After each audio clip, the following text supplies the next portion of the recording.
नमस्कार, लय भारीमध्ये आपल्या सगळ्यांचं स्वागत। आज मला एक वेगळा असा आनंद झालेला आहे। याचं कारण असं की या स्टुडिओमध्ये मी अनेकांच्या मुलाखती घेतलेल्या आहेत, अनेक लोकांच्या मुलाखती घेतलेत, वेगवेगळ्या क्षेत्रातल्या लोकांच्या मुलाखती घेतलेल्या आहेत। परंतु आज एक असं व्यक्तिमत्व आहे की जे आमच्या मानखटाव तालुक्यातून येतात, माझं जे गाव आहे आणि मानखटाव मधले अनेक लोक माझ्या कार्यालयात आलेले आहेत। परंतु मी आज पहिल्यांदाच कुणाची तरी मुलाखत घेतोय आणि ते मानखटाव तालुक्यामधले आहेत। त्यांचं नाव आहे अनिल देसाई। देसाई साहेब नमस्कार। नमस्कार। देसाई साहेब आता विधानसभेच्या निवडणुकीच्या लढाईत उतरणार आहेत। सगळ्यांचं लक्ष त्यांच्याकडे लागलेलं आहे।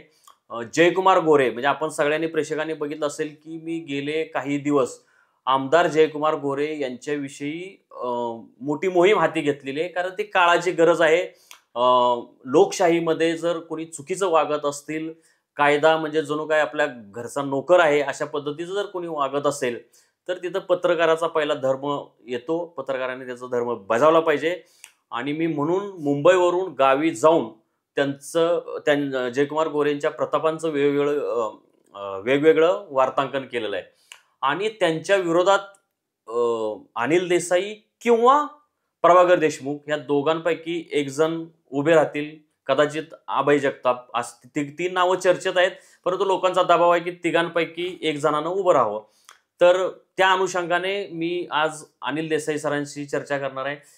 तर देसाई साहेब, पहिला प्रश्न हाच आहे की ह्या तुमच्या तिघांपैकी कोण उभं राहणार?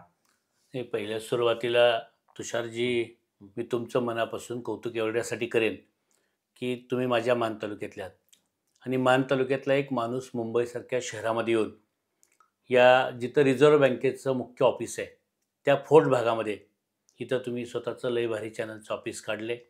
मला मान तालुक्यातला मानदेशी माणूस म्हणून मनापासून याचा अभिमान आहे आणि याचं कौतुक आहे। सुरुवातीलाच मी तुमचं मनापासून कौतुक करतो आणि मला माझ्या मानचा माणूस या मुंबईच्या हृदयावरती येऊन इथं बसलाय किंवा मुंबईच्या हृदयात येऊन बसलाय, याचा मला अत्यंत मनापासून कौतुक आहे। त्याबद्दल मी तुमचं कौतुक करतो। तर राहिला प्रश्न, तुम्ही सांगितलं की हे तुमच्या तिघापैकी कोण उभं राहणार। यावेळी अनिल देसाई उभा राहणार, फक्त लढाईसाठी उभा राहणार नाही, तो उभा पण राहणार आणि जिंकून पण येणार, पहिले लढणार पण आणि जिंकणार पण। बरं, पण महाविकास आघाडीकडनं? महाविकास आघाडी पहिलं नॅचरली महाविकास आघाडीकडेच आदरणीय पवार साहेबांना भेटलोय, कारण आम्ही बघितलं असेल याची सुरुवात मी लोकसभेपासून केली, याची सुरुवात आज नाही झाली। तर साधारण मागच्या 5 वर्षापूर्वीच याची आम्ही सुरुवात केली होती। मागच्या 5 वर्षापूर्वी आम्ही आमचं ठरलंय 16-17 लोकांना एकत्र केलं होतं आणि त्यामध्ये सुद्धा माझंच नाव फायनल झालं होतं। साधारण 15 लोकांनी माझं नाव फायनल करून प्रेसलाही नाव दिलं होतं। पण शेवटी काळाची गरज ओळखून, जसं तुम्ही आज म्हणला, मान तालुक्यातल्या प्रत्येक माणसाला वाटतंय की जे काही चाललंय, ही जी चुकीची प्रवृत्ती या तालुक्यामध्ये वाढली, ही प्रवृत्ती संपवली पाहिजे आणि या भावनेतनं 2 पावलं मागं सरून मागच्या वेळी मी थांबलो होतो माझं नाव डिक्लेअर झालं। पण यावेळी मला माहिती आहे जनतेचं मत, कारण साधारण मी 90% गावांमध्ये जाऊन आलोय, दोन्ही तालुक्याचे माझे मेळावे पूर्ण झालेत आणि साधारण मी 30 वर्ष तालुक्यामध्ये लोकांच्यात फिरतोय।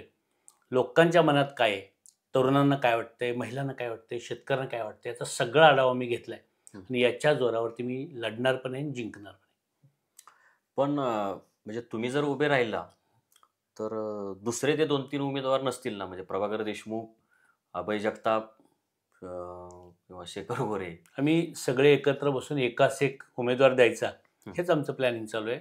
मागच्या वेळी सांगितलं मी आपल्याला 17 लोक एकत्र बसलो आणि एकच केलं, त्यामुळे उगीच लोकांच्या जनतेच्या मनातच विनाकारण प्रश्न फार निर्माण होतात। बरोबर, म्हणूनच मी परत विचारतोय तुम्हाला। माझं कार्यकर्त्यांना आणि लोकांना सगळ्यांना माझं सांगणं आहे की आता तुमच्या मनामध्ये प्रश्न फार निर्माण करू नका, तर तुम्ही या आमदाराला पाडण्यासाठी जे फोकस करायला पाहिजे त्याच्यावर कॉन्सन्ट्रेट करा। त्याची आम्ही तयारी पूर्ण केली आणि 100% या आमदाराला आम्ही यावेळी पाडल्याशिवाय राहत नाही। या आमदाराचे शेवटचे 3 महिने आमदारकीचे राहिलेत। काही जरी झालं तर यावेळी मानमध्ये परिवर्तन झालेलं दिसेल आणि हे परिवर्तन काळाची गरज आहे, ही तरुणांच्या मनातली भावना आहे, सगळ्या मान तालुक्यातल्या सर्वसामान्य माणसांच्या मनातली भावना आहे आणि 100% मला खात्री आहे की यावेळी परिवर्तन होईल। सर, तुम्ही बघताय की जयकुमार गोरे सलग 3 टर्म आमदार आहेत, त्यांच्याकडे असं काही कर्तृत्व नाही, काही नाही, थापा मारणे एवढं एक मोठं कर्तृत्व आहे, दुसऱ्यांनी केलेली कामं मीच केली, असं अगदी माझ्यासारख्या छोट्या पत्रकारांनी केलेली आमच्या गावातली कामं ते सुद्धा सांगतात मीच केली. आता आम्हाला काही निवडणुका लढवायच्या नाहीत तुमच्यासारख्या, त्यामुळे आम्ही कुणी का मनानं तिकडे केलेली. पण हा त्यांचा स्वभाव गुणधर्म मला माहीत आहे. हे असं असताना ते येतात कसे निवडून? म्हणजे नक्की काय म्हणजे कोण म्हणजे त्यांचं कर्तृत्व आहे, की आपण विरोधक कमी पडतोय? नाही 100% आपण म्हणण्यापेक्षा तुम्ही विरोधक. नाही 100% काही आम्ही मागच्या कालखंडामध्ये विरोधक आम्ही कमी पडलो म्हटलं पाहिजे. हं. कारण मागच्या वेळी एवढं चांगलं वातावरण होतं. हं. 15-16 लोक आम्ही एकत्र असताना हं. आम्ही जिंकलो शकलो नाही. आम्ही तो प्रयोग केला फार मागच्या थोडक्यात वेळी गेलो. आणि फार आम्ही 3000 मतांनी हरलो. हो. आणि आम्ही कुठे कमी पडलो तर शेवटच्या 2-3 रात्र आम्ही फक्त कमी पडलो. बरोबर. म्हणजे आता आमच्याकडे मतं कमी नाहीत. हं. आमच्याकडे माणसं कमी नाहीत. बरं. पण शेवटी इलेक्शनला छत्रपती शिवाजी महाराजांनी जे सांगितलंय, हो. तुम्हाला लढाई जिंकायसाठी त्या ताकदीने जे लढायला पाहिजे, मग त्यासाठी गनिमाकाव करायला पाहिजे, हो. परिस्थितीनुसार ताकद जी लावायला पाहिजे, हं. ती थोडी ताकद लावायला आम्ही कमी पडलो आणि बरोबर. त्याच्यामुळे मागच्या वेळी 3000 मतांनी फक्त हरलो. हो. या सगळ्या गोष्टीचा अनुभवाचा विचार करून मागच्या झालेल्या चुकांच्या दुरुस्ती करून हे इलेक्शन आम्ही ते ताकदीने लढू. काही अडचण मला वाटत नाही. ते आता तीच भीती वाटते की मागचंच पुनरावृत्ती होते की काय. मागच्या वेळेस शेखर गोरेंमुळे म्हणजे स्वतः शेखर गोरे खासगीमध्ये बोलतात, म्हणजे आता कॅमेरासमोर बोललं नाही पाहिजे, पण ते खासगीमध्ये बोलतात की माझ्यावर विनाकारण स्टॅम्प असा आहे की जयकुमार गोरेंनीच मला उभं केलं, वास्तवात मी अजिबात त्याच्यामुळे उभं राहिलेलो नाही, असं ते म्हणतात. परंतु त्यांची मतं गेल्यामुळे प्रभाकर देशमुख पटले हे तर खरंच आहे. नाही आता मुळात असं आहे की ते सुद्धा आता महाविकास आघाडीमध्ये आहेत. हां, बरोबर. आणि यावेळी मला असं वाटतं की एकंदरीत ते सुद्धा असं कोणाजवळ म्हणले नाहीत हो. की मी उभाच राहणार आहे किंवा म्हणजे असं काही नाही. तयारी महाविकास दिसत नाही. आघाडीचा मी पण आदरणीय पवार साहेबांना भेटून आदरणीय पवार साहेबांकडे आम्ही पण तिकीट मागितलंय. हं. ते पण त्यांच्या पक्षाकडे तिकीट मागतायत. बरोबर. असं एकंदरीत चित्र आहे. हं. साधारण आम्ही सगळी मंडळी एकत्र बसून एकाच एक द्यायचा आम्ही विचार करतोय. याच्याबद्दल काही अडचण नाही. पण म्हणजे मग- नैसर्गिक न्यायानं हं. मागच्या वेळी माझं नाव डिक्लेअर झालं होतं बरोबर. आणि सगळ्या लोकांनी 15-16 लोकांनी केलं होतं. हो. एकमेव अशी परिस्थिती की साधारण 5 वर्षापूर्वी हं. आपण बघितलं असेल आदरणीय प्रभाकर घारगे साहेब असतील, हो. माजी आमदार होते. हो. माजी आमदार डॉक्टर दिलीपराव येळगावकर, हो. तुम्ही बघत असाल ते इच्छुक होते मागच्या वेळी माझ्याबरोबर, जसे मी इच्छुक होतो हो. तसे ते त्यांचं म्हणणं होतं त्यांचं की तर स्वप्न आहे. त्यांचं म्हणणं होतं हं. स्वप्न नाही, त्यांचं म्हणणं होतं की भारतीय जनता पार्टीनं स्वच्छ चेहऱ्याला संधी द्यावी. बरोबर. तुम्ही कोण पण आणाल आणि आमच्यावर कोणी पण लांदाल हं. तर आम्ही खपवून घेणार नाही. बरोबर. या भावनेतनं मी आणि डॉक्टर येळगावकरांनी ठाम भूमिका घेऊन आम्ही 15-16 लोकांना एकत्र केलं हं. आणि आमचं ठरलंय म्हणून उमेदवारी डिक्लेअर केली होती. हं. त्यामध्ये माझं नाव डिक्लेअर झालं होतं. पवार साहेबांना मी भेटलो होतो. त्यांनी सांगितलं होतं की अनिल देसाई हा माझा उमेदवार आहे मागच्या वेळी. हो. तरी सुद्धा हं. शेवटी पवार साहेबांनी सांगितलं की आपल्याला हे इथलं जर उमेदवार पाडायचं असेल, या आमदाराला पाडायचं असेल तर थोडं मागं पुढे सरा, बरोबर. मला पुढे संधी देऊ. बरोबर. आणि ऐकून मी मागच्या वेळी थांबलो. बरोबर. त्यामुळे यावेळी नैसर्गिक न्यायाने मला खात्री आहे मान तालुक्याच्या जनतेचं पवारसाहेब हिरमोड करणार नाहीत. एक जिंकून येणारी सीट पवारसाहेब सुद्धा सोडणार नाहीत. बरोबर. कारण पवारसाहेबांची आत्ताची भूमिका जर बघितली असेल तर लोकसभेच्या इलेक्शनला हं. अजून पवारसाहेबांनी 5-7 खासदार उभे केले असते तर निवडून आले असते तुतारीवरती. ही परिस्थिती स्ट्राईक रेट बघा तुम्ही आता सुद्धा बरोबर. 10 मधले 8 सीट निवडून आले. बरं. पण असं असताना सुद्धा थोडं 2 पावलं मागे घेऊन पण शेवटी महाविकास जी आघाडी आहे हं. ही आघाडी सक्षम राहिली पाहिजे आणि आपले हो. जास्तीत जास्त खासदार निवडून आले पाहिजेत ही भूमिका ठेवली. हं. तीच भूमिका घेऊन यावेळी मला खात्री आहे तर मी ज्यावेळी पवार साहेबांना भेटलो तेव्हा साहेबांची भूमिका आहे त्यावेळी काही जरी झालं तर मान तालुक्यात परिवर्तन झालं पाहिजे आणि शेवटी त्यांच्याकडे पण सगळा आढावा आणि सगळी माहिती पोचते. हो. तर त्याच्या जोरावरती ते आम्हाला सगळ्यांना एकत्र बसून हं. नक्की मार्ग काढतील मला खात्री आहे आणि जिंकणाऱ्या उमेदवाराच्या पाठीमागे साहेब राहतील. सर, ते सध्या तर असं चित्र दिसतंय की पवार साहेबांनी म्हणा किंवा जयंत पाटील साहेबांनी तुम्हालाही शब्द दिलाय, प्रभाकर देशमुखांनाही शब्द दिलाय, अभय जगतापांनाही शब्द दिलाय की काय, म्हणजे काय तिघांनाही सांगितलंय काय तयारी करा. नाही असं मला वाटत नाही. असं काही पवारसाहेब करणार नाहीत किंवा असं नाही नाही काही नाही, नाही. मी असं आम्ही काही बाहेर शब्द- ते साहेब नाही लोक- तसे करणार, असं लोक- परंतु असं दिसतंय की तिघे दिसतंय तुम्ही असं इतक्या नाही. ताकदीने उतरलाय सगळे की- शेवटी हां. आम्ही जे फिरतोय शेवटी एक लक्षात ठेवा आपण सगळे शेतकऱ्याची मुलं आहे. हो. शेतकऱ्यांना साधारण ढगाचं वातावरण बघून मग नांगरटीला सुरुवात करायची असते. बरोबर. जो शेतकरी पाऊस पडल्यानंतर नांगरायला सुरुवात करेल हो. त्याचं पीक काही येणार नाही. बरोबर. त्यामुळे साधारण मी ढगाचं वातावरण बघितलंय. बरोबर. त्यावेळी बदलाचं वातावरण आहे. हं. पावसाळ्याचे दिवस दिसत आहेत हो. आणि तेव्हा माझी खात्री झाली आता रान मी आधीच नांगरून ठेवायला सुरुवात केली किंबहुना 80% रान मी आता नांगरून ठेवले. अच्छा. त्यावेळी पवार साहेबांनी आदेश दिला हं. की व्यवस्थित पेरणी करून त्यावेळी पीक नक्की आम्ही आमच्या हं. महाविकास आघाडीच्या ताब्यात घेतल्याशिवाय राहणार नाही, ही वातावरण आहे. सर तुम्ही पावसाचा उल्लेख केला. आता तिकडे मान तालुक्यात पाऊस जोरात पडतोय. पाऊस का- पण जोरात का- पडतोय आणि आम्ही पावसाचं पाणी पण आम्ही आणलंय म्हणून पुसतोय. हे म्हणजे पण तुम्ही बघताय मान तालुक्यात. हे पण तेच सध्या मला चालू आहे. विचारायचंय की तिकडे भांडणं लागलेत. काही लोक बोलतायत की हे नदीत आहे पाणी ते पावसाचं पाणी आहे, आणि काय म्हणतायत की ते जयकुमार गोरेंनी आणलेलं पाणी. तर आता त्याचं ते ठरवायचं कसं आहे नक्की कोणाचं पाणी आहे? साधारण 15 वर्षाचा परिस्थिती जर पाहिली, साधारण 20 वर्षामध्ये मी बघतोय मान तालुक्याच्या राजकारणामध्ये त्यांनी असे चेले चपाटे निर्माण करून ठेवलेत. चमचा तो व्हिडिओ तर तुम्ही तुमच्याकडे आहे, मी आज एक व्हिडिओ बघितला, तर तुम्ही तुमच्या चॅनलमध्ये दाखवाल लोकांना. ते कार्यकर्त्याला पण चमचा म्हणतात. तुम्ही दाखवला मला व्हिडिओ, काही मी बघितला नव्हता. तर असे काही चेले चपाटे चमचे निर्माण करून ठेवलेत की त्यांनी सोडलेल्या सगळ्याला पण ते सुगंध म्हणूनच बघत असतात. त्यामुळं आपण बघत असाल धोधो पाऊस पडतोय मान तालुक्यामध्ये. आणि जे मुंबईत पाऊस जे पाऊस नाही पण तिकडे पडतोय. पाऊस आहे. आणि हे आलेलं पावसाचं जे पाणी आहे, हे पाणी मानगंगा पावसाच्या पाण्यानं वाहते. आता पावसाच्या पाण्याला जर मी आणलेलं पाणी कोण म्हणणार असेल तर शेवटी बोलणाराचं काही तोंड कसं धरायचं, पण ही मला माहीत नाही. कारण आपण सगळी संस्कृती जपणारी मंडळी आहेत. तर कोण काय म्हणतेपेक्षा जनतेला माहिती आहे पाऊस चांगला पडलाय आणि पावसाचं पाणी आता आलेलं आहे ते मानगंगेमध्ये पावसाचं पाणी. सर जयकुमार गोरेंविषयी बोलण्यासारखं भरपूर काय आहे, पण एक दोन गंभीर गोष्टी फार मला वाटतात. एक मायनी कॉलेज आणि दुसरं ते मसवडच्या त्या धनगर समाजाच्या गेलेल्या जमिनी त्यांना विश्वासात घेतलेलं नाही. म्हणजे MIDC ठीक आहे, कुणी म्हणेल व्हायला पाहिजे, पण त्यांना ज्याच्या जमिनी जात आहेत त्यांना तुम्ही सांगतच नाही की तुम्ही तुमच्या जमिनी जाणार आहेत वगैरे. आणि ह्यांनी पण वेगळ्या जमिनी, तिथं तो एक तलाठी आहे तो दलालासारखं काम करतोय. हे सगळे सिरियस प्रकार आहेत. नाही, आपण दोन्ही प्रकार हे अत्यंत गंभीर प्रकार आहेत. आपण बघितलं असेल मसवडच्या जे MIDCचा विषय आहे त्यामध्ये मागच्या महिन्यापूर्वीच आम्ही तिथल्या शेतकऱ्यांना घेऊन बसलो होतो.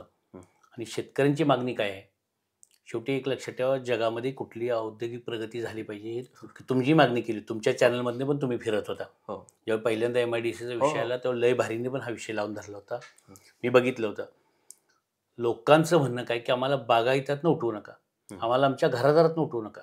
7,500 हेक्टरची करण्यापेक्षा ती 2,500-3,000ची करा, 5,000ची करा, जेवढे जिरायत भाग आहे तेवढा घ्या आणि छोटी MIDC करा. ही लोकांची मागणी आहे आणि मला ती रास्त वाटते. आणि मला खात्री आहे जोपर्यंत तिथल्या लोकांची सहमती मिळत नाही तोपर्यंत जगातलं काही झालं तर तिथे MIDC होणार नाही. आम्ही सगळी मंडळी त्यासाठी वाटेल त्या पद्धतीने त्या लोकांबरोबर राहू, लोकांना विश्वासात घेऊन करावं. शासन अजून जमिनीचे दर डिक्लेअर करत नाही. तुम्ही लोकांना विश्वास द्या की आम्ही तुम्हाला 5 पट 10 पट 20 पट पैसे देतो, तुम्हाला इथं 1 एकर गेली तर 5 एकर जमीन घेण्याएवढे पैसे देतो, लोक ऐकतील.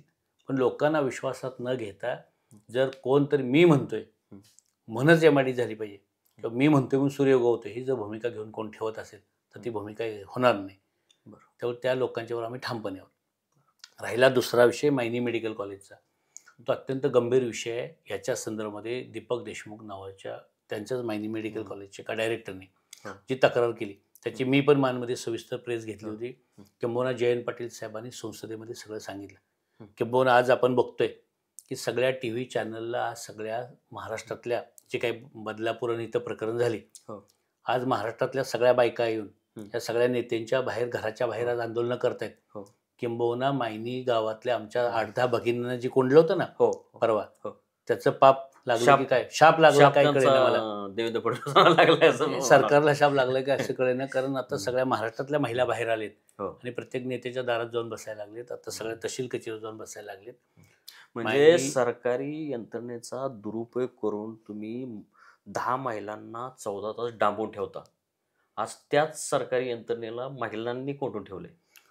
म्हणजे ते पापाचा असे परतफेड असं शेवटी शाप लागला की काय असं म्हणायची वेळ असं दिसतंय ना. तुम्ही बघताय आज परिस्थिती की त्या भगिनींचा काय दोष आहे. मायनी मेडिकल कॉलेजमध्ये समजा अगोदर काही घडलं असेल, शासन आहे, शासनाने चौकशी करावी. जर कोणी लोकांना फसवलं असेल, तिथल्या विद्यार्थ्यांना फसवलं असेल, कोणाचे पैसे घेतले असतील तर त्याची चौकशी व्हावी ना. कोणाचा विरोध आहे. पण त्याच्या नावाखाली तुम्ही तुमच्या माणसाने जर हजारो लोकांचे पैसे बिलं पण घेऊन परत शासनाकडून घेतले असतील, हे कोण दीपक देशमुखांनी आरोप केले, आम्ही कोणी आरोप केलेले नाही. बरोबर. दीपक देशमुखांनी जे आरोप केले की बाबा काय 200 लोक त्यांची लोक परत ऍडमिट झाली आणि त्यांच्या नाव पैसे काढले. शासनाने योग्य खुलासा करावा, चौकशी करावी, वेळेत करावा आणि न्याय द्यावा. आणि न्यायालयाने सांगितले कारवाई करा, तरी ते कारवाई सोडली आणि ईडीची धाड टाकली. म्हणजे अजबच होतं. नाही, ते चोर सोडून संन्यासाला फाशी देऊ नये. आमची विनंती आहे भारतीय जनता पार्टीकडं बघण्यापासून, कारण मला माहिती आहे मी पण भारतीय जनता पार्टीमध्ये काम केलेला कार्यकर्ता आहे.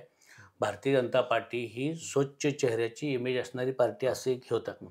भारतीय जनता पार्टीचे आम्ही सातारा जिल्ह्यातले जुने गजाभाऊ बघितलेत, राजाभाऊ देशपांडे बघितलेत, कुलकर्णी बघितलेत, किंवा जुनी जी माणसं होती बघितली. आमच्या पण मान तालुक्यामध्ये दवे, साखरे, ते बाळासाहेब खाडे आयुष्य घालवली त्या लोकांनी भारतीय जनता पार्टीसाठी.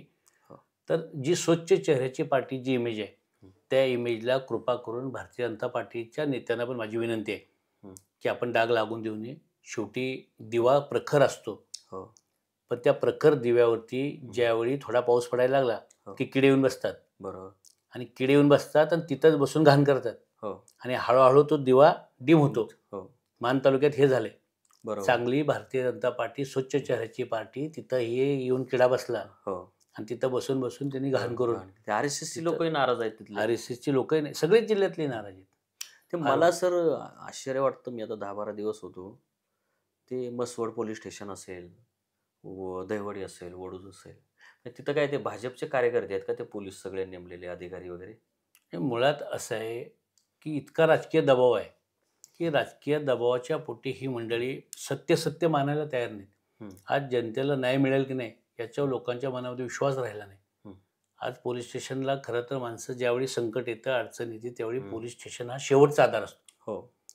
तहसील कार्यालय, प्रांत कार्यालय हे शेवटचा आधार असतो. लोकांना वाटतं की माझ्यावर संकट आले, आता माझ्याकडे हे मायबाप मला मदत करतील आणि मायबाप सरकार म्हणून बघत असतात.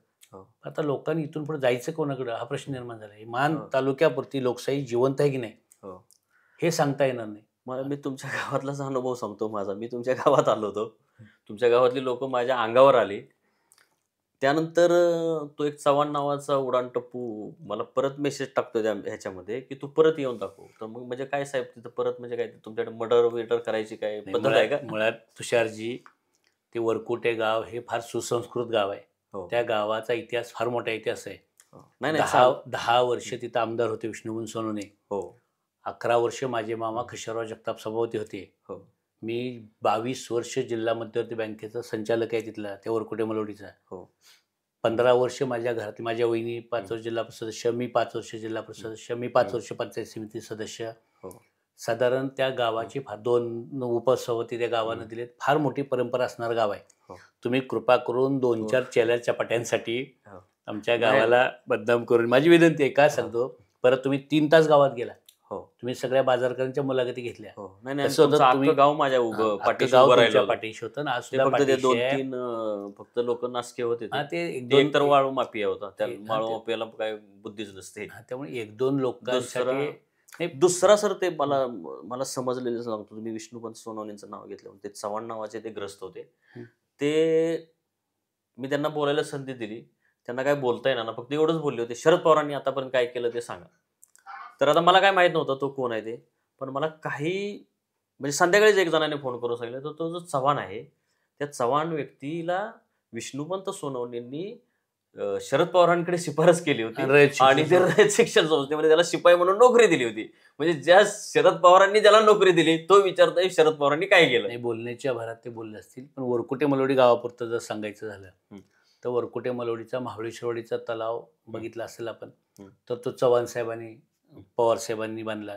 वरकुटे मलवडीच्या बाजूला तुटकाकडा नावाचा एक मोठा तलाव की ज्याचा बरेच शेवटी त्या गावापुरताचा जो विषय असतो, त्या गावाच्या बाजूला तुटकाकडा तलाव हे पवार साहेबांनीच येऊन त्याचं उद्घाटन म्हणजे भूमिपूजन केलं, उद्घाटन केलं. असे पाण्याच्या दृष्टीनं जी मान तालुका दुष्काळी तालुका होता किंवा आहे, त्या दुष्काळी तालुक्यामध्ये जी पाणी साठवायचे मोठे 2 MI टँक हे पवार साहेबांनी, चव्हाण साहेबांनीच केले. जे एवढं तुमच्या गावाच्या आजूबाजूला जे पाणी मोठे येते ते दोन्हीच्या मोठे तलावांनी जे तलाव केलेत त्याची कामं त्यांच्याच काळात झाली. शेवटी आपण जुनं काही झालं ते झालंच नाही म्हणणार असलो आणि जे काही मी केलं ते मीच केलं. पाण्याच्या पवार साहेबांच्या ह्याच्यातले वाळू हे उपसत आहेत. आणि त्यातले फक्त आता जे तलाव बांधलेले आहेत या तलावातले फक्त वाळू माती याचं उपसा करायचं काम चालू हे कमावत आहेत. बाकी दुसरं काही चालू नाही. उलट तुम्ही पाण्याचा विषय काढला साहेब, तुम्हाला माहिती म्हणून सांगितलं पाहिजे. साधारण अनिल देसाईची राजकीय कारकिर्दी जर तुम्ही बघितली तर साधारण 30 वर्षापासून मी राजकीय कारकिर्दीत सुरुवात केली. 2002 सालामध्ये आपण जे आज टेंबूचा मोठा गाजावाजा बघताय ना रोज, वर्क ऑर्डर, पाणी विणी, हे माहिती मी तुम्हाला फोटोग्राफ्स देतो, दाखवतो, आता व्हिडिओ पण दाखवतो. 2003 सालामध्ये या वरकुटे मलवडी परिसरातली 16 गावची लोक दहिवडीच्या तहसील कचेरीसमोर टेंबूचं पाणी मिळावं म्हणून 16 दिवस ठिय्या आंदोलनाला बसली होती. टेंबूच्या पाण्याचा आज जो गाजावाजा चाललाय, महाबळेश्वर वाडीच्या तलावामध्ये 18 सालामध्ये टेंबूचं पाणी आलंय आणि आता सुद्धा अर्धा तलाव टेंबूच्या पाण्याने भरला होता पाऊस पडायच्या अगोदर. आणि नंतर निसर्गानं पाऊस पडला, अर्धा तलाव टेंबूच्या पाण्यानं भरला. आता पाणी वडा भरभरून वाहत आहेत. 17-18 बंधारे भरलेले आहेत. म्हणजे टेंबूचं पाणी ज्यावेळी 2002 सालामध्ये हे आमदार ज्यावेळी नव्हतेच, तालुक्यातच नव्हते, त्यावेळी लोकांची मागणी होती. आणि त्यावेळी बायका पोरं शाळा बंद करून जनावरांसह शेळ्या मेंढ्या घेऊन माहिती घ्या त्या आंदोलनाला 16 दिवस राहिली होती दहिवडी तहसील कचेरीवर. ही लोक आम्ही मान तालुक्यातली लोक घेऊन दहिवडीच्या तहसील कचेरीवर 16 दिवस बसलो. साताऱ्याचं जे इरिगेशनचं कार्यालय आहे त्याच्यावरती आम्ही 10-12 वेळा मोर्चे काढले. पुण्यामध्ये जे सिंचन भवन आहे त्याच्यासमोर 3 दिवस ठिय्या आंदोलन केलं आम्ही. आणि मुंबईचं जे आझाद मैदान आहे तुमचं, आझाद मैदान बाजूला, इथं आझाद मैदानावरती सुद्धा आम्ही भारत पाटणकर, डॉक्टर नागनाथ नायकोडे, डॉक्टर भारत पाटणकर, नागनाथांना नायकोडे या सगळ्या मंडळींना घेऊन आम्ही इथं पण बसलो होतो. एवढ्या मोठ्या चळवळीची परंपरा आहे. म्हणजे तुमची तुम्ही सांगितली. आता ते जिथं त्यांचं राहतात जयकुमार गोरे, ते तर दोड्या वाघमारेंनी बांधलेलं आहे. तिथं आता ते पांदळी धरणात पाणी सोडलं सांगतायत, पण ते धरण कुणी बांधलं हे नाही सांगत. धरण नावच घ्यायचं झालंय की आता उरमोडीचं, आपण उरमोडीबद्दल बोलायला सुरुवात करतो. तुम्ही सांगा, युती 95 सालामध्ये युतीचं सरकार आलं आणि युतीचं सरकार आल्यावरती त्यावेळी खासदार हिंदूराव नाईक निंबाळकर यांनी समजा उरमोडीसाठी त्यावेळी आंदोलन केलं होतं पायानं. पण हे धरण व्हावं ह्याचं खरं जर कारण असेल तर त्याच्या मागचं सगळ्यात मोठं श्रेय पहिले कैलासोशी अभयशे महाराज. भाऊसाहेब महाराजांनी तिथल्या लोक, कधी बघा तुम्ही, तिथल्या लोकांचा विरोध होता. लोकप्रतिनिधी कोणाची बाजू घेतो? मान तालुक्यातल्या लोकांना पाणी मिळावं यासाठी आपल्या भागातली त्यांनी लोक विस्थापित झाली, जे धरणातली लोक उठली. उलट आता त्यांच्या लोकांना, अजूनही त्या उरमोडीच्या लोकांना जमीन मिळाली नाहीत. मसवडच्या जमिनी त्या लोकांच्या वाटप करू नये म्हणून परवा या लोकप्रतिनिधी, म्हणजे जी लोक विस्थापित झाली, ज्या लोकांच्यामुळे मान तालुका पाणी पितोय, ज्या लोकांच्यामुळे पाणी आम्ही जे ऊर बडवून घेतोय स्वतःचा, त्या लोकांच्या जमिनी वाटून येत म्हणून आता प्रांताचा अधिकार काढून घेतला या लोकांनी. कारण यांना प्रांतांचा अधिकार काढून घेतला आणि दुसऱ्या प्रांताकडे दिला. आणि हे सगळे वाटप थांबवायला लावलं. म्हणजे विषय काय चालला होता, विषय आपला डायव्हर्ट व्हायला कोण सांगतो, त्या पण विषयावर परत येऊ आपण. ज्या महत्वाचंच आहे, उरमोडीचं धरण हे फक्त कैलासोशी अभयशे महाराजांनी तिथं धरण करायला परवानगी दिली म्हणून धरण झालं. आणि त्याच्यानंतर मग आम्ही बघितलेले भाऊसाहेब, आमदार भाऊसाहेब बुद्गे असतील, सदाशिव तात्या असतील, धोंडीरामदादा वाघमारे असतील, जुने जे आमदार होते, जुने लोक हयात नाही, त्यांचं नाव बी घेत नाही. नावही कोण घ्यायला तयार नाही. हे काय यांच्या स्पर्धेत सोडून द्या, नाव बी घेत नाही, यांचं सोडून द्या. पण महाराष्ट्र राज्याचे मुख्यमंत्री होते पृथ्वीराज चव्हाण. त्या बाबांनी 7 कोटी रुपये शेवटी मदत पुनर्वसनमधनं दिले आणि पत्रे टाकून शेवटच्या 3 महिन्यामध्ये या लोकप्रतिनिधीला परत निवडून यावं म्हणून पृथ्वीराज बाबा मुख्यमंत्री असताना पत्रे टाकून पाणी आणलं मान तालुक्यात. कॅनॉल पूर्ण झाला नव्हता. तो बायपासचा जो शेवटचा जो हे भरायचं होतं पाणी, त्याला जे व्हायला पाहिजे होतं कॉन्क्रिटीकरण, ते पूर्ण झालं नव्हतं. मग शेवटी त्याच्या पत्र्याच्या नळ्या टाकल्या आणि त्यातून पाणी बायपास केलं. म्हणजे पृथ्वीराज बाबांनी त्यावेळी हे म्हणत होते की बाबा माझा म्हणजे वडील, माझे वडील आहेत, बाप आहे माझा. त्यांच्यासाठी ते मान तालुक्यातला राजीनामा द्यायला तयार झाले होते. तयार झाले होते. राजीनामा देतो म्हणले, मी माझ्या आमदारकीचा राजीनामा देतो आणि बाबांना निवडून आणतो. त्या पृथ्वीराज बाबांनी ह्यामध्ये पाणी यावं म्हणून फार मोठा वाटतं. त्यांचं नाव घ्यायला तयार नाही, दुसऱ्याचं नाही, कोणाचंच नाव घ्यायला तयार नाही. म्हणजे उद्याच्या कालखंडामध्ये आदरणीय देवेंद्र फडणवीसांचं सुद्धा हे नाव घेणार नाहीत, कधीच घेणार नाहीत. हे परत मला कोणीतरी बोललं की ते फलक वगैरे असतात तिथं बी त्यांची नावं येऊ देत नाहीत. हे तर ते मला माहित नाही, पण भाजपचा दुसऱ्या कुठल्या नेत्याचा कमळ सुद्धा कधी नसतो.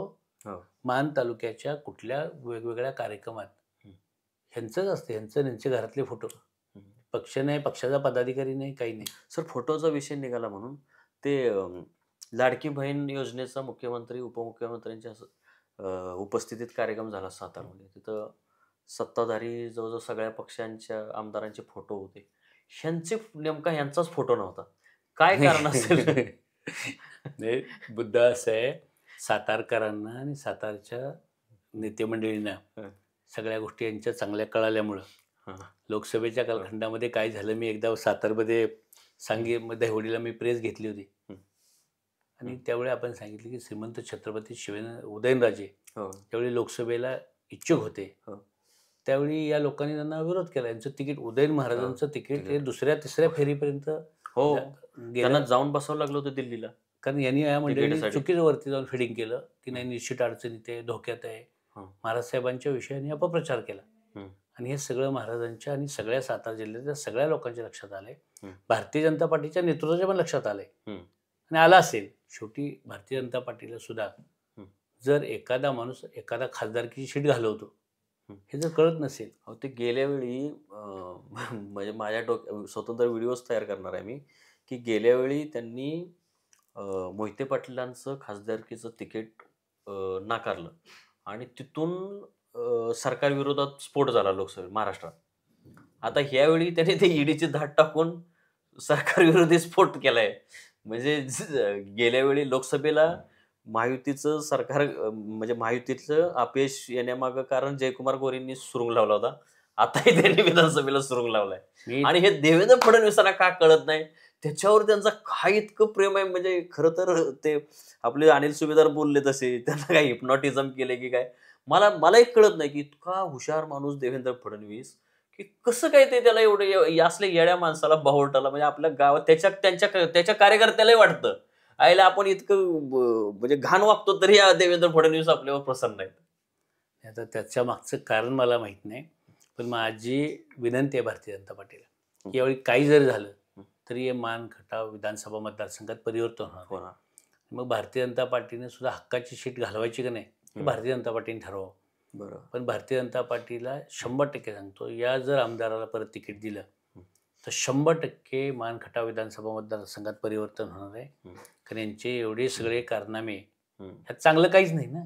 बरोबर. जेवढं आहे ते सगळं हेच आहे ना. म्हणजे आपण म्हणतो तो भूखंड काढला की सगळं घाणच, तसला प्रकार आहे. सगळी घाणच निघणार आहे, तुम चांगलं काय निघणार आहे. अच्छा. पण मी त्यावेळी अपक्ष उभा राहिलो तर माझ्या आयुष्यामध्ये मी एक इलेक्शन हरलोय. अच्छा. ते 14चं फक्त. आता ज्यावेळी मी कॉलेजपासून जिथं जिथं लढलोय तिथं अनिल देसाई प्रत्येक वेळी विजय झालाय. आणि आजही लिहून ठेवा, आज लय भारी मध्ये मी आज तुमच्या समोर आज एक तुमचा मित्र सहकारी म्हणून आलोय. अजून 3 महिन्यांनी मी तुमच्या चॅनलमध्ये परत स्टुडिओमध्ये येणार आहे आणि त्यावेळी मानचा आमदार म्हणून येणार आहे. हे तुम्ही ठेवा, तोंडात साखर पडो. त्यावेळी मी मान तालुक्यातला आमदार मी तुमच्या समोर येईल. तर मला खात्री आहे लोकांच्या याचं कारण आहे, साधारण आपण जर बघितलं असेल तर मी 18 वर्ष जिल्हा मध्यवर्ती बँकेचा संचालक म्हणून काम करत असताना मी यांच्यासाठी कोणाच्या घरं पेटवली नाहीत, मी यांच्यासारखी कोणाची मनं पेटवली नाहीत, मी हजारो माणसांच्या चुली पेटवल्या. बरोबर. साधारण 25-30 मुलं आज स्वतःच्या 4 व्हीलरनं माझ्या मागे फिरतील असे कार्यकर्ते मी निर्माण केलेत मान तालुक्यातले. किमान मी नावासह सांगेन, म्हणजे एखादा टाकेवाडीचा दादा सारखं नाव सांगेन, एखाद्या अविनाश मास, म्हणजे तुमची ही नावं का घेतली तर हे धनगर समाजातले कार्यकर्ते, छोटे कार्यकर्ते. तुम्ही एका बाजूला बघितलं व्हिडिओमध्ये चित्र तुम्हीच मला दाखवलं, धनगर समाजाचा स्वतःसाठी सचिन तुम्ही दाखवलं मला. मी नाही बघितलं, तुमच्याकडेच व्हिडिओ आता मी बघितला आणि ह्याच्यात टाकतो मी तो व्हिडिओ. तिथं आपले जे आहे ना, आम्ही ह्याच्यामध्ये कट करून तो व्हिडिओ टाकतो. आमदार त्या सचिन पुकळेला हा माझा चमचा. आणि ह्याच्या उलट अनिल देसाई हे 2 धनगर समाजाचे कार्यकर्ते आहेत. एक दादा दडस टाकेवाडीचा, तो आज करोडपती आहे. दुसरा अविनाश मासाळ, तो पण करोडपती आहे.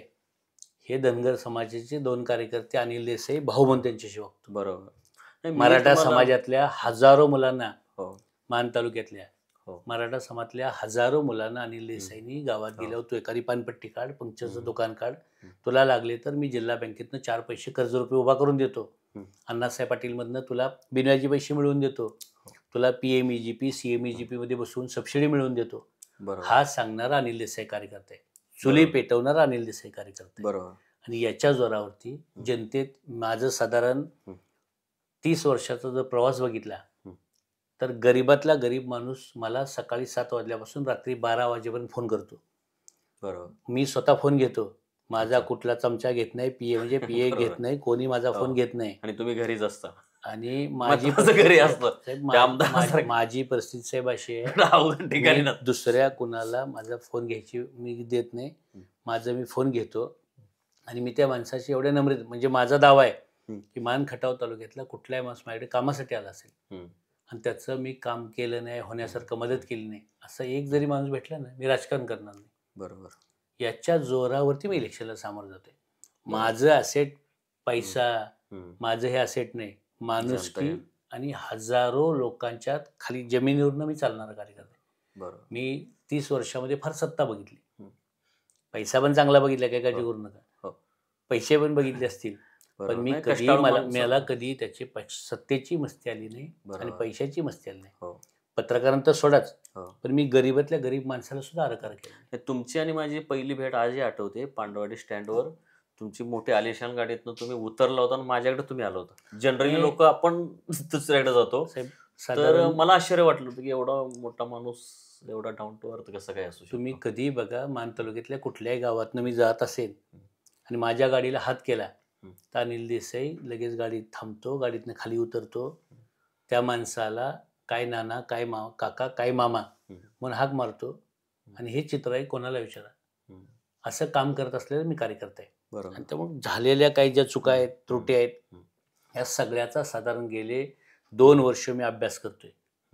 बरोबर. साधारण मी सगळ्या कार्यकर्त्यांकडे पोहोचून आलोय. मतदारसंघाचा मी सगळा डिटेल अभ्यास केलाय, सगळा आढावा घेतलाय. बरोबर. हजारो लोकांना जी मदत केली मी, त्या सगळ्या लोकांचं सगळा डाटा माझा अपडेट झालाय. बरोबर.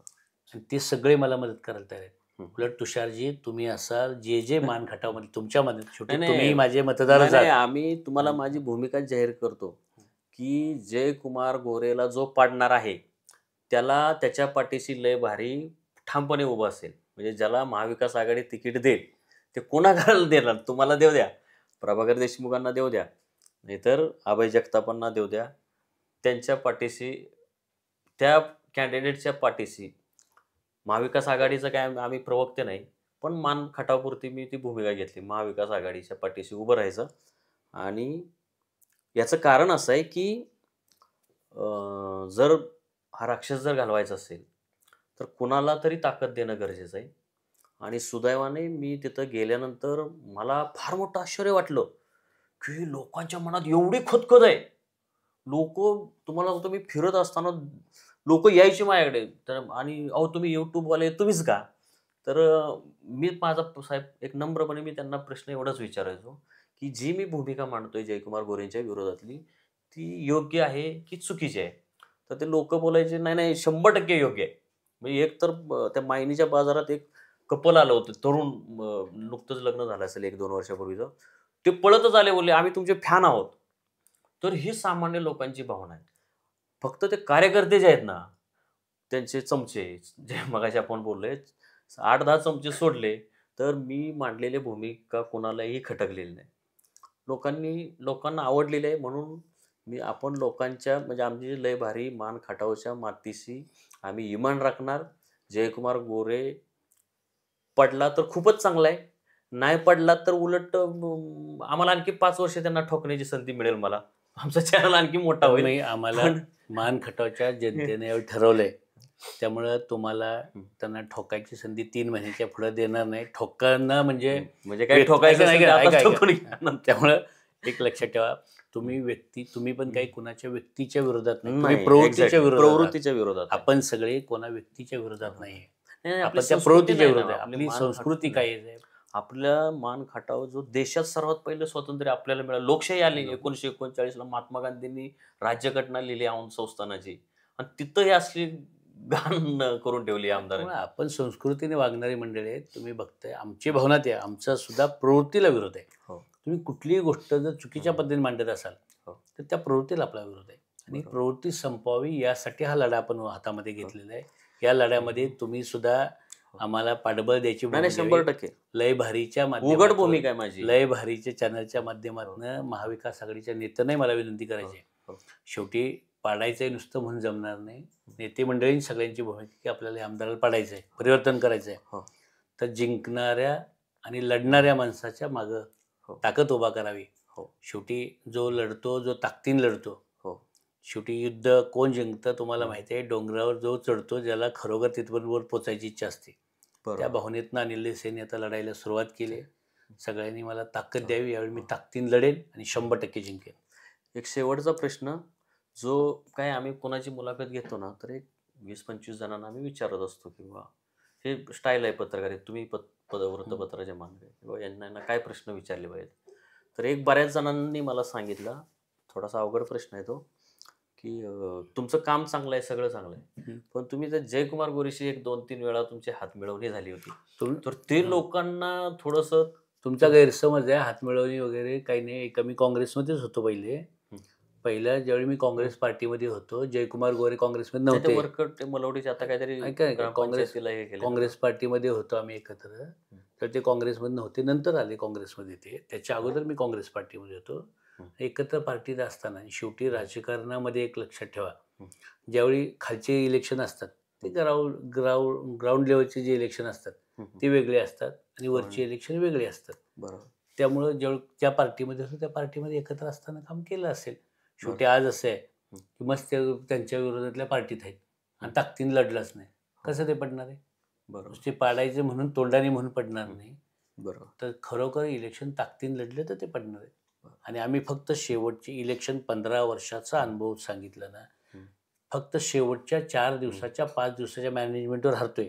आता कार्यकर्ते कमी नाहीत, लोक कमी नाहीत, भरपूर लोक आहेत. बरोबर. शेवटचे 4-5 दिवसाची मॅनेजमेंटला आम्ही कमी पडतो. बरोबर. हे फेल्युअर आहे फक्त आमचं. फेल्युअर. हो. आणि या सगळ्याचा आता आम्ही अभ्यास केलाय. बरोबर. यावेळी लढणार पण आणि जिंकणार पण. मला त्यात कुठलीही शंका वाटत नाही. तुम्ही जे कोणी महाविकास आघाडीकडनं तुम्ही 3 एक जण उभं राहील किंवा 4 5 जणांपैकी एक जण उभं राहील. आता 5 कोण वाढवले अजून तुम्ही? आता काय माहिती, शेखर गोरे आहेत तिकडे, रणजित देशमुख आहे. ते पण म्हणतील आणखीन आम्हाला काय तुम्ही ठीक आहे. नाही, ते शेखर गोरे, रणजित देशमुख ते आहेत, ते काँग्रेसमध्ये आहेत, ते शिवसेनेत आहेत, अशा महाविकास. मग बरोबर, मग 5 इच्छुक आहेत. पण आम्ही 5 जण एकत्र बसू आणि मार्ग काढू. त्यामुळे कार्यकर्त्यांना मी विनंती केली, लवकर मार्ग काढा. आमच्या लय भाईचाही भरपूर चाहता मोठा झालाय मानकाटामध्ये. तुम्ही 5 जणांनी जर लवकर नाही काढला तर आता आम्ही तुमच्या 5 जणांनी किंवा जबरदस्तीने तुम्हाला बसवू एकत्र. 5 जण घ्या निर्णय लवकर. 5 जण एकत्र बसून तुषार खरतांचं नाव घेतलं तर तुषार नाही निवडून देतील. मी माझ्याबद्दल कुणी भीती बाळगण्याचे कारण नाही, कारण राजकारण हे काय आमचा प्रांत नाही, त्यात मला यायचं नाही. राजकीय लोक भरपूर मिळतील, पत्रकारांचीच खरी कमी आहे. आणि मला हा आनंद आहे, पत्रकारितेतनं जो आनंद मिळतो, किमान मी तुम्हाला ते बोलू तरी शकतोय. नाहीतर उद्या तुमच्या ठिकाणी आलं तर आम्हाला लोक काहीतरी बोलतील. मला पत्रकार म्हणूनच राहायचंय. तर म्हणून मी बोलतोय की तुमच्या 5 जणांच्या घरी आता आम्हाला मोर्चा आणावं लागेल, लवकर कोणी ते ठरवा. तर सर तुम्हाला परत एकदा शुभेच्छा देतो. गमतीचा भाग सोडा. इच्छा एवढीच आहे आमची की ह्यावेळी जर मागची चूक जी झाली तर यावेळी ती चूक होऊ नये. त्याच्यामुळे कोण उमेदवार आहे, मागच्या वेळी जर मी लढलो असतो, नाही मागची चूकच झाली, मागची चूक झाली. मागच्या वेळी साधारण मी लढलो असतो, माझं नाव डिक्लेअर झाल्यावर त्याप्रमाणे मी लढलो असतो तर मागच्या वेळी 20,000 मतांनी 100% निवडून आलो असतो. पण मागच्या वेळी चूक झाली, थांबवलो मी थोडंसं. याच्यामुळे मागच्या वेळी खरोखर आम्ही फार लोक की डॉक्टर येळगावकर साहेब होते. तुम्ही मागचा जर इतिहास बघितला 5 वर्षापूर्वीचा तर तुम्ही बघितलं तर प्रभाकर घारगे बरोबर कोण होते बघा. साधारण तपसा तुम्ही ज्या मायनी शहरामध्ये डॉक्टर येळगावकर आणि सुरेंद्र गुदगे हे 2 गट एकमेकांचे तोंड बघत नव्हते, ते सगळे एकत्र होते एका ताटात बरोबर. म्हणजे म्हणतो तसं त्यांना आम्ही एकत्र केलं होतं. रणजित देशमुख आणि नंदकुमार मोरे पारंपरिक त्यांचं पिढ्याने पिढ्या मागच्या त्यांचं हे होतं. म्हणजे घरं एकमेकांच्यावर जिल्हा परिषद लढत होती, ती दोन्ही एकत्र होती. समजा मानमध्ये तुम्ही बघताय सदाशिव त्या पोळांची एक पार्टी होती आणि हो. माझे मामा कैलासवासी खशेराव जगताप हो ह्यांची एक मग एक कोणाचा अभयशी महाराजांचा एक गट होता, हो. एक भाऊ प्रतापराव भोसले यांचा एक गट होता. खालच्या लेवल एक लक्षात ठेवा, मानमध्ये काय आम्ही एकमेकांचे खून केले नाहीत. हो. आम्ही मानमध्ये एकमेकांचं काय आमचं एवढं मतभेद होते हेवेदावे फक्त. मतभेद म्हणजे मतभेद होते, हं. पण ते पार्टी होती वर लेवल त्याच्या राजकारणामुळे एकमेकांचे मतभेद होते. पण ते पण पोळतात त्यांची दोन्ही मुलं आणि अनिल देसाई आम्ही सगळे एकत्र एका दिला नव्हतो. हो. आम्ही मागच्या वेळी महादेव जानकर साहेब हे भारतीय जनता पार्टीचे मंत्री होते. हो मागच्या वेळी हो रासपचे नाही, भाजपचे मंत्री नाही होते. भारतीय सरकारमध्ये होते, रासपचेच होते. अच्छा. राष्ट्रीय समाज पार्टी होती, माझ्या मान अच्छा. तालुक्यातले आहेत. हो. त्यांच्याविषयी आम्हाला नितांत आदर आदर आहे. आहे. बरोबर आणि आम्हालाही आदर आहे. त्यांनाही आम्ही मी भेटून त्यांच्या चळवळीत काही काळ हां. काम केलेलं मी आहे. त्यांनाही त्यामुळे मलाही भेटून आदर आहे. मागच्या वेळी अनिल देसाईंनी विनंती केली की जानकर साहेब वर राज्य लेवलला काय तुमचं मला माहित नाही, पण तालुक्यामध्ये जे काही चाललंय कारण त्यांच्या लोकांना त्रास होता, त्यांच्या पासवड्यातल्या मातीचा त्रास होत होता, पासवड्यातल्या लोकांना त्रास होत होता, ते बघत होते. काही तालुक्यात त्रास होत होते. तर त्यांना विनंती केली की जानकर साहेब तुम्ही वरची युती असू द्या, पण खाली इथं तुम्ही आमच्यावर. त्यावेळी जानकर साहेबांची पण राष्ट्रीय समाज पार्टी आमच्यावर होती मागच्या वेळी आमच्या ठरलेमध्ये. मला वाटतं यावेळी बी शेतकरी राहायला पाहिजे त्याने, कारण करणार साहेब ऐका ना, पण मागच्या वेळी अनिल देसाईंनी काय केलं, अनिल देसाईंनी फार लवकर लोक एकत्र केली. तुम्ही आज जे म्हणताय ना लवकर करा, ते लवकर करून मी मागच्या वेळी भोगलं आणि मग माझं लवकर केल्यामुळे माझं नाव डिक्लेअर होऊन मला थांबायला लागलं. आता ज्यावेळी माझं नाव पुढे येईल त्यावेळी सगळे मी परत एकत्र करेन, काळजी करू नका. सगळे दिसतील तुम्हाला मायावर, 100% सगळे मायावर असतील. तुम्ही सगळेजण एकत्र व्हा, एक जणच उमेदवार हे करा, म्हणजे आमची एनर्जी एकावर फोकस होईल राहील ना. आम्ही 5-5 जणांचे इंटरव्ह्यू घेतो. तुषारजी, जनतेनं एकदा ठरवलं, इलेक्शन जनतेनं हातात घेतलं की 5 राहू दे नाही तर 50 राहू दे, काही फरक पडणार नाही. यावेळी मान खटावच्या जनतेने ठरवलं. बरोबर की बदल यावेळी गेल्या वेळेपेक्षा